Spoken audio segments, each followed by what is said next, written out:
Vamos a abrir nuestras Biblias en esta noche. Ahora les voy a decir en qué libro. Y yo quiero hablar hoy del ADN de un vencedor. El ADN de un vencedor. Dice la definición de ADN que es la molécula que contiene la información genética. Esa información determina las características que heredamos. ¿Está bien dicho así? Muy bien, me dice el doctor, así que vamos bien con el ADN.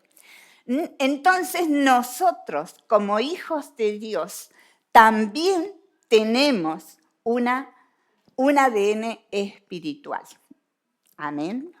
Tenemos un ADN espiritual. Y ese ADN es de un vencedor. Porque eso dice la Biblia. Yo lo creo. Porque en Cristo somos más que vencedores. Y Pablo en Filipenses dice, todo lo puedo en Cristo que me fortalece. Así que el tener una vida victoriosa es algo que es posible. Pero la realidad es que no siempre vivimos esa vida a la que Dios nos llama. El doctor William Mitchell, en su libro acerca de los vencedores, define así, dice que para ser vencedores tenemos que estar dispuestos a desarrollar una gloria interior y permitir que ella inspire, impacte e ilumine cada área de nuestra vida. Me pareció una definición brillante, ¿sí? La vuelvo a repetir. Ser un vencedor es que debemos estar dispuestos a desarrollar, o sea, hay un trabajo interno. Debemos estar dispuestos a desarrollar una gloria interior y permitir que esa gloria interior inspire, impacte e ilumine cada área de nuestro ser. Un vencedor pueden ser todos los que están acá.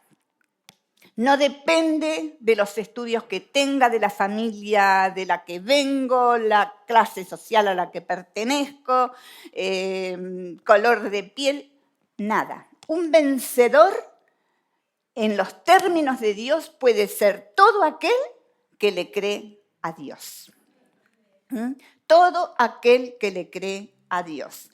Y qué interesante que es la vida de un vencedor. Miren, nunca había hecho un estudio así profundo de la vida de este hombre y me fue de tanta bendición.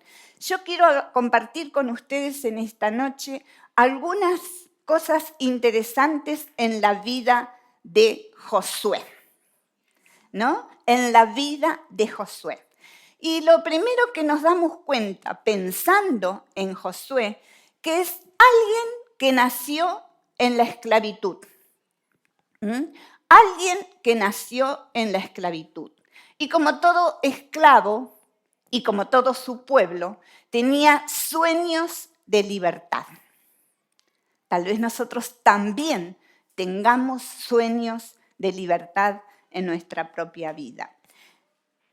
Tal vez vio a su padre pintando el dintel y los dos postes de la puerta la noche que iban a ser libertados. O tal vez él mismo ayudó con la sangre del cordero a pintar parte de la puerta. Josué fue uno que cruzó el Mar Rojo en seco.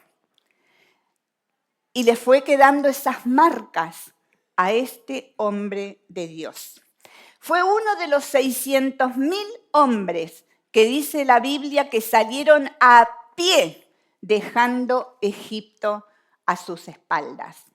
Es uno que junto con su familia salían a recoger el maná tal cual Dios lo había determinado, en los términos y en las condiciones que Dios lo había determinado. Cuando miramos en la palabra de Dios, descubrimos que su nombre no era primariamente Josué, sino Oseas. Y así lo descubrimos en el libro de Números. Fue Moisés quien le cambió el nombre a Josué. Y Josué quiere decir, Jehová salva o salvación de Jehová. Miren qué profético el nombre que el líder le colocó. Fue el sucesor de Moisés. Cuando Moisés muere, el que toma el mando del pueblo de Israel es justamente Josué. Dice en Deuteronomio que Josué, hijo de Nun, fue lleno del espíritu de sabiduría porque Moisés había puesto sus manos sobre él. O sea, cuando Moisés ya está a punto de morir, él ora delante de todo el pueblo por la vida de Josué y Josué en ese momento es lleno de toda sabiduría. Pero, ¿cuáles son entonces las características de un vencedor? ¿Qué características podemos encontrar nosotros para imitar a Josué en nuestras propias vidas? Y una de esas características es que Josué fue un servidor. Y uno podría decir, bueno, qué gran cosa. Sí, porque tenía particularidades muy especiales. Cuando nosotros vamos a Éxodo 33, 11, vamos a ver que el texto dice que hablaba Jehová a Moisés cara a cara, como habla cualquiera a su compañero. Y él volvía al campamento. Pero el joven Josué, hijo de Nun, su servidor. Dios lo llama, Moisés lo escoge a Josué cuando él era apenas un joven. Y esto me encantó, ¿sí? Jóvenes que están aquí, adolescentes, pueden ser llamados por Dios, son llamados por Dios. Y esto es de gran valor. Moisés le dio valor a la vida de Josué haciéndolo su servidor. Y lo había escogido como ayudante, como su ayudante personal. Donde estaba Moisés, lo acompañaba Josué. Por muchos años lo sirvió, por más de 40, porque siempre desde que salieron de Egipto, Josué estaba cerca de Moisés. Y esto nos muestra por lo menos dos cosas. La primera, que Josué era un joven servidor en sujeción. Y esta es una palabra muy importante y una actitud muy importante, especialmente en nuestra iglesia moderna. Alguien que por 40 años nunca se quejó o nunca hizo la suya o que nunca se rebeló ante alguna directiva de Moisés. Así que toda orden, todo trabajo, todo lo que Moisés pedía, así tal cual lo hacía Josué. Y la segunda cosa, no menos importante, es que Josué era alguien confiable. Y quiero que prestemos atención a esto. Josué era alguien confiable. Cuando estamos al frente de un ministerio o hay alguna reunión especial, ¿cómo nos cuesta encontrar a alguien confiable? Decimos, ay, le llamaría, pero seguro que se olvida, pero después por ahí ni aparece. Nos pasa. Josué no. Josué era confiable.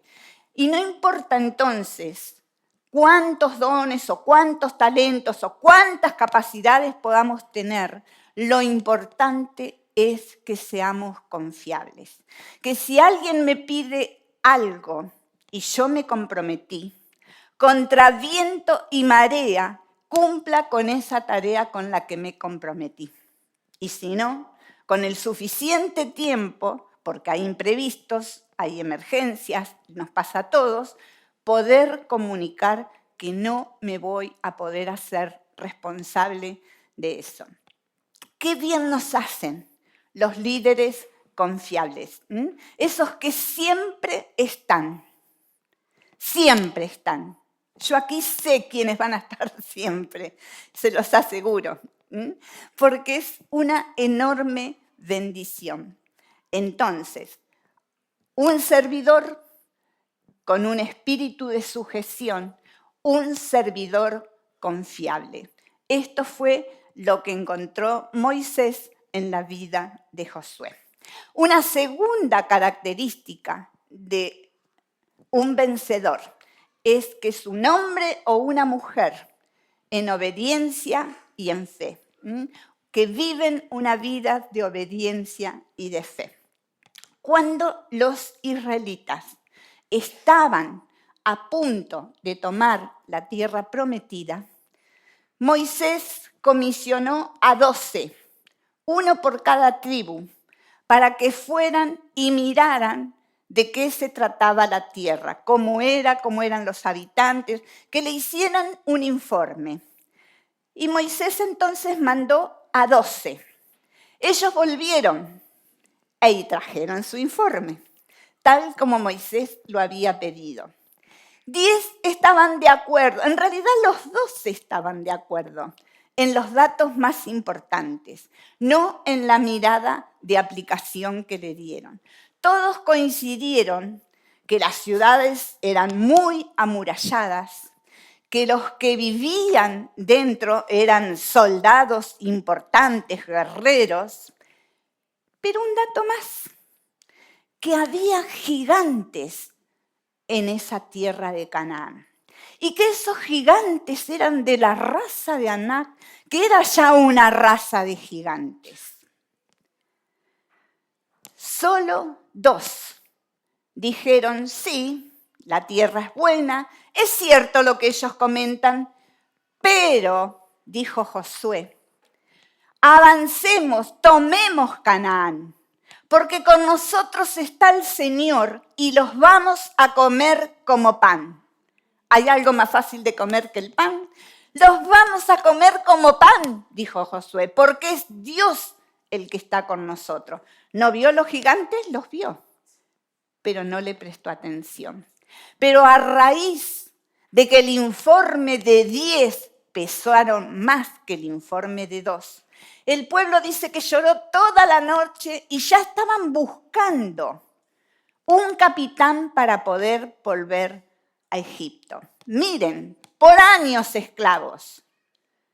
Y en lugar de creer lo que Dios decía, preferían volver atrás. Y cuando Josué y Caleb se pararon, insistiendo que en Dios podían vencer, todo el pueblo los quiso apedrear.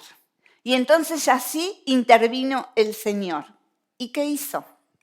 Mandó una gran mortandad y de los que se salvaron, ninguno de esa generación entró a la tierra prometida. Ninguno. Solo Caleb y Josué. Solo Caleb y Josué. Qué obediencia, qué fe para poder ver lo mismo, pero en otra dimensión, porque ellos lo vieron desde una dimensión espiritual. Pusieron a Dios primero. Josué no solo fue un hombre de fe mientras estuvo debajo del liderazgo de Moisés. Cuando a él le tocó entrar ya solo al frente del pueblo a la tierra de Canaán, Dios hizo muchísimos milagros a través de su vida. El primero de ellos fue antes de ingresar, en el cruce del río Jordán. Casi lo mismo que cuando fue el cruce del Mar Rojo. Pero ahora le tocaba a él llevar al pueblo a esa hazaña. E igual que con el Mar Rojo, las aguas se juntaron, todo el pueblo cruzó en seco y entraron a la tierra prometida. Un segundo milagro que pasó no muchos días después fue la caída de Jericó, la ciudad más amurallada de esos tiempos. Y los ladrillitos cayeron como agüita cuando jugamos al, ¿cómo se llama el juego ese que uno va a sacar? Y se desarma todo. Bueno, así, de esa misma manera. En capítulo 10 de Josué, leemos de 2 milagros que pasaron simultáneos. 5 reyes habían hecho una alianza para ir en contra de Josué y de Gabaón. Y Dios mismo, Dios en persona, comenzó a tirar piedras, un granizo pesado desde el cielo. Y dice que ese granizo mató muchísimos más enemigos del pueblo de Israel que el propio pueblo con la espada.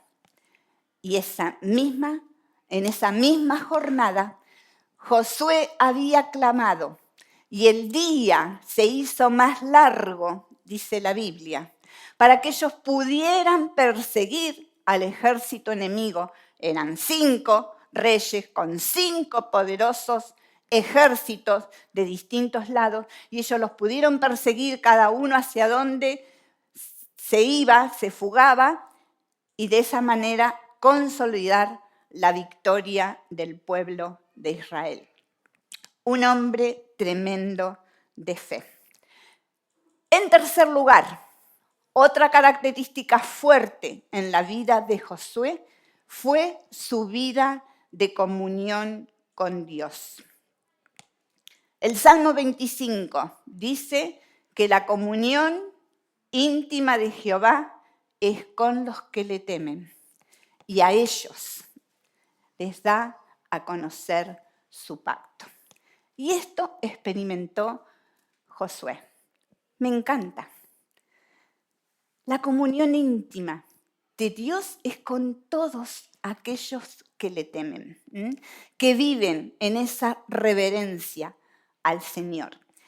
Y miren, cuando Josué mantenía esta comunión con Dios, lo vemos desde joven. En el texto que leí un pedacito de Éxodo 33, a propósito no les leí la frase final. Dice que Moisés hablaba cara a cara con Dios, pero que después sus responsabilidades lo llevaban a volver al campamento. Josué, que era el ayudante, ¿qué hacía? Se quedaba en el tabernáculo. Me preguntaba, ¿qué hacía un joven todo el día en el tabernáculo? Si solo estaban los sacerdotes que ministraban a Dios. No tenían celular, no tenían Netflix ni televisor, no miraban partidos. ¡Qué aburrido!, podría decir uno. Sin embargo, Josué, por decisión propia, se quedaba en el tabernáculo porque él buscaba de Dios. Y siendo joven, lo hacía mucho más a medida que avanzó en sus responsabilidades. Y en esa comunión con Dios, que es mucho más que orar. Yo puedo tener una vida de oración, yo puedo orar todos los días, pero no tener comunión con Dios. Porque tener comunión con Dios es otra cosa. Es algo más profundo. Es tener esa conciencia de que Dios está allí. ¿Se entiende? Es estar con esa seguridad de que Dios está conmigo. De buscar, de consultarle, de preguntarle, de esperar que me marque, de que me diga, que me muestre qué hacer, qué dejar de hacer. Eso es comunión. Eso es comunión. Y es lo que Josué mantenía con Dios. Y en esa vida de comunión, Dios le fue diciendo muchísimas cosas a Josué. En primer lugar, él recibía órdenes claras y precisas de parte de Dios. Josué, cuando asumió el liderazgo, entendió y supo de entrada que su tarea era llevar a Israel desde el otro lado del Jordán y entrar en la tierra prometida. Pero además, algo dificilísimo era repartir todo ese vasto territorio entre las 12 tribus. Y había recibido de parte de Dios qué zona le iba a tocar a cada tribu. Hay que estar con el oído muy atento para poder prestar atención a todos esos detalles. Dios además lo alentó en lo personal. ¿Qué quiero decir con esto? Miren, yo a veces pensaba, ¿no? Yo decía, debió ser un hombre por ahí medio flojito, porque Dios le estaba diciendo, esfuérzate y sé valiente, y esfuérzate y sé valiente. No, todo lo contrario. Yo creo ahora que todo lo contrario. Josué era un hombre que ahora recibía de Dios las mismas palabras de ánimo que en el tiempo pasado. Anímate y sé valiente, porque yo sigo estando con vos. Yo sigo estando con vos. Antes vos estabas cobijado bajo Moisés, pero yo sigo estando con vos, aunque ahora vos sos el que estás al frente. Dios le dice, mi siervo Moisés ha muerto, pero levántate, cruza este Jordán, y ahí lo desafía. Nosotros también, iglesia, tenemos una responsabilidad. El siervo que levantó este lugar, Dios lo llevó a su presencia. Y nosotros tenemos que conducir y llevar adelante esta casa de Dios hasta que todo su templo esté lleno y podamos conquistar la tierra que Dios preparó para nosotros.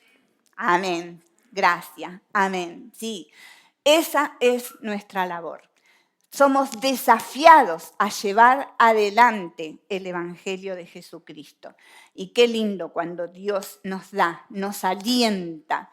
Qué hermoso que sentir el aliento de Dios. Cuando Dios nos dice, vas bien, seguí firme, vamos, porque Dios nos acompaña siempre. La otra cosa, Dios lo desafió en esos tiempos de comunión en el ministerio personal. A mí me llamaba la atención. Conocemos casi Josué 1 de memoria, ¿no? Pero me parece que es el único capítulo y la toma de Jericó y ahí se nos terminó Josué. Pero Dios le dice que nunca se aparte la palabra de Dios, que nunca se aparte de la palabra de Dios. Nunca se apartará de tu boca este libro de la ley, sino que de día y de noche meditarás en él. Eso es comunión. Voy leyendo una porción y la mastico y pienso qué me quiso decir, cómo la aplico a mi vida, porque si leí y me paré y me fui, no me queda nada. Y al final del día, sé que hice un devocional, pero ¿qué me quedó? ¿En qué me transformó? Si la palabra de Dios no me transforma en el día a día, no tiene ningún sentido. Entonces, qué importante que es masticar y masticar la palabra de Dios. Y una cuarta cosa, Dios también le presentaba metas y desafíos. Y los desafíos que le dio eran desafíos grandes, tremendos, como fue que conquistara Jericó. Era cruzar el río y justo toparse con esta ciudad. pero Dios le había hablado y Josué lo creyó. Y lo último que quiero compartir en esta noche, porque podríamos estar hablando muchísimo de Josué, es el coraje y la valentía que demostró a lo largo de toda su vida. La primera vez que se menciona Josué en la Biblia, ¿saben cuándo fue?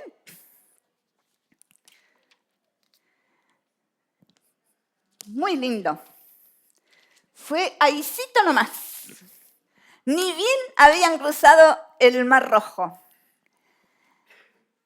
Ya Dios les había dado el maná, ya venían todos, algunos ya murmurando, y de pronto se levanta Amalek y pelea contra Israel en Refidim. Y no sé por qué nosotros siempre hacemos énfasis en Moisés, que estaba en la cumbre del collado, con Ur y con Ahor, sosteniéndole los brazos mientras él oraba. Pero miren su Biblia y van a descubrir que ahí estaba el joven Josué, y que Moisés lo comisiona y le dice, escógenos varones y sal a pelear contra Amalek. Israel no tenía un ejército, porque hacía menos de 3 meses que habían salido de la esclavitud. No tenían ni muchas armas. Y Moisés lo llama a Josué. Y Josué no dijo, ¿y a quién llamo? A ver, Claudio, a ver. Formó un ejército. Pero yo creo que la valentía de Josué estaba en esto que le dijo Moisés. Yo estaré sobre la cumbre del collado y la vara de Dios en mi mano. La vara con la que Moisés tocó y el Mar Rojo se abrió en 2. Y Josué era una persona muy sensible a Dios y a lo que Dios hacía. Entonces él sabía que si esa vara estaba en las manos de Moisés, la batalla no iba a ser suya, sino del Dios que todo lo puede. Y esa fue la gran diferencia en la vida de Josué. ¿Cómo podemos llegar a ser entonces esta clase de vencedor? ¿Qué ADN de vencedor corre por nuestro ser? Imitemos a Josué en esta vida de valentía, en esta vida de comunión con Dios, en esta vida de obediencia y de fe a todo lo que se le decía, y podamos ser esos siervos confiables que Dios pueda utilizar en cada uno de sus planes. En cada uno de sus planes. La tarea es inmensa, la que tenemos por delante. Es inmensa. Tal vez no la visualizamos, pero es inmensa. Un piso nuevo que hay que completarlo, porque acá abajo también va a estar lleno, con niños y con adolescentes. Amén. Entonces, que podamos ser esas personas confiables que cuando alguien tiene que hacer una tarea diga, voy a contar con tal o cual. Qué hermoso. Poder servir a Dios con la misma disposición que tenía Josué. Y yo quiero terminar diferente en este día, por eso le pedí a Silvina que diera los anuncios primero. Vamos a orar de a 2 o de a 3. En lo preferente, no con la familia. Quiero que nos mezclemos un poquito.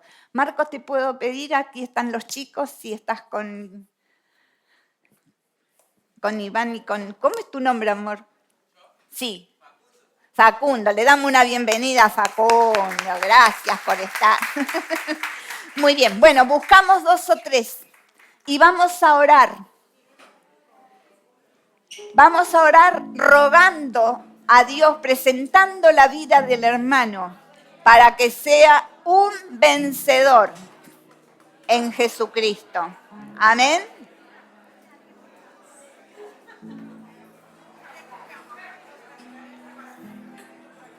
Quiero ver a todos orando con alguien. Bendice la vida de tu hermano. Roga que Dios lo transforme en un vencedor.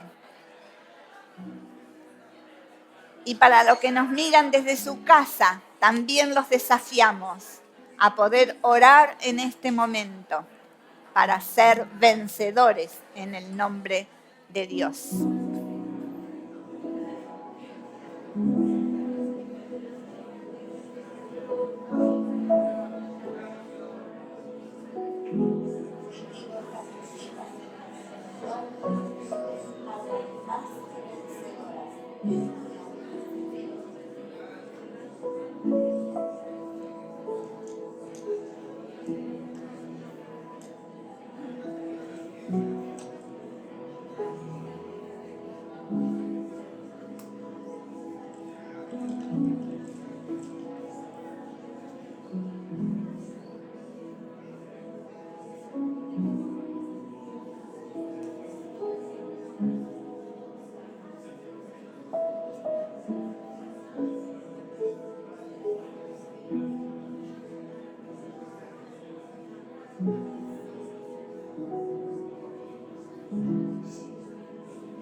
Padre, en el nombre de Jesús, te damos gracias en esta noche porque tú eres fiel, grande y preciosa tu misericordia.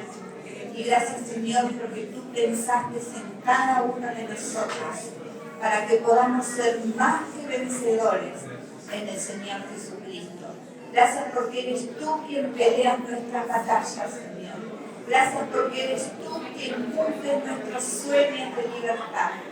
Gracias, Señor, porque tú nos permites vivir esas vidas de fe y de obediencia que a ti te agradan. Oh, Señor, haznos personas, servidores confiables, en el nombre poderoso de Jesús. Señor, que esta iglesia sea una iglesia poderosa en las armas del Señor Jesucristo. Que podamos ser una iglesia conquistadora de todas las almas que se pierden.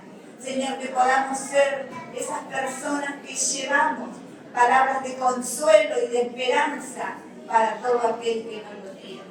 Oh Señor, administra tu gracia en cada una de nuestras vidas. Pero que comencemos en lo personal, Señor. Que podamos ser personas victoriosas en nuestra propia vida espiritual. Que podamos ser personas victoriosas en la vida de nuestra familia. Y que podamos, Señor, ser personas victoriosas en la comunidad de la fe. Oh, gracias porque solamente tú puedes lograrlo en nosotros, Señor, que con todo nuestro corazón te busquemos en cada día. Te alabamos, Señor, y te bendecimos en el nombre precioso de Cristo Jesús. Amén. Amén. Amén. El Señor les bendiga grandemente. Nos vemos el martes 19:30 horas.